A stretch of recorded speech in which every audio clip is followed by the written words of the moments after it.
Let's take a look. Do you know what this is? It's called a carbon canister solenoid valve. Have you noticed your car using more fuel lately? Or maybe you smell gasoline while driving. That means it's malfunctioning. Don't ignore this issue. Without this, your car won't start easily. Today, I'll show you how to fix it for just a couple bucks. See, it's installed between these two clips. First, let's remove it by hand. Then, unplug this tube. Next, disconnect the other tube. Finally, press this clip to remove the plug. Look, it comes off easily. Pretty simple, right? This valve connects to the fuel tank on one end and to the engine on the other.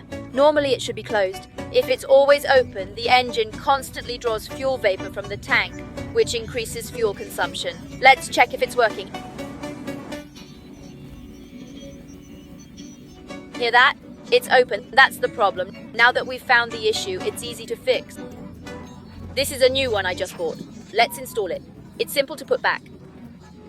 First, reattach this tube. Good. Now connect the other tube. Okay. Finally, plug it back in. The new valve is installed. Fuel efficiency should improve. See how easy that was? Stay curious and learn something new every day.